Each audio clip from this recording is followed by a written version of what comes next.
এক লোক হাতির পাশ দিয়ে হেঁটে যাচ্ছিল, হঠাৎ থেমে গেল। একটি বিষয় মনে দ্বিধা তৈরি করায় তিনি থমকে যান। তিনি দেখলেন এত বড় প্রাণীগুলো শুধুমাত্র সামনের পায়ে ছোট্ট একটি দড়ি দ্বারা বাঁধা হচ্ছিল। কোনো চেইন বা কোনো খাঁচা নয়। এই দড়ি এত বড় প্রাণীর পক্ষে ছেঁড়া খুব মামুলি ব্যাপার। যে কোনো সময় চাইলে এটি ছিঁড়ে তারা মুক্তভাবে চলে যেতে পারে, কিন্তু বিশেষ কোনো কারণে তারা তা করে না। কারণটাই তাকে ভাবাচ্ছিল। কাছেই তিনি একজন প্রশিক্ষককে পেলেন এবং জানতে চাইলেন কেন এই প্রাণীগুলো এভাবে দাঁড়িয়ে থাকছে, দূরে পালিয়ে যাবার কোনো চেষ্টা কেন করছে না। তখন প্রশিক্ষক উত্তরে বললেন, যখন তারা খুব ছোট ছিল তখনও তাদেরকে এই সাইজের দড়ি দিয়ে বেঁধে রাখা হতো, যা বেঁধে রাখার জন্য তাদের ওই সময়ের সাইজের জন্য যথেষ্ট ছিল।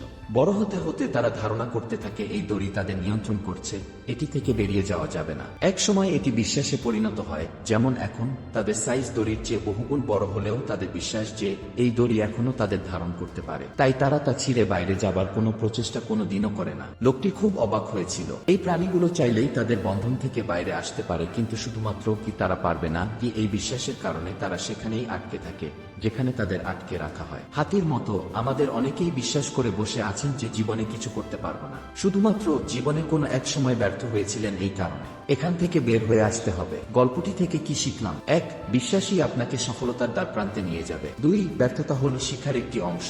জীবন সংগ্রামে কখনো হাল ছেড়ে দেওয়া উচিত না। যদি আপনি সাফল্যের জন্য সংগ্রাম করেন, সুখ খুঁজে পেতে চান, অথবা প্রতিদিনের জন্য একটু অনুপ্রেরণার সন্ধান করেন, তাহলে আমাদের কন্টেন্ট আপনার জন্য। এখনই সাবস্ক্রাইব করুন এবং আমাদের সাথে যোগ দিন সুখ ও সাফল্যের যাত্রায়। একসাথে আমরা গড়ে তুলব অর্থপূর্ণ, উজ্জ্বল এবং আনন্দময় একটি জীবন।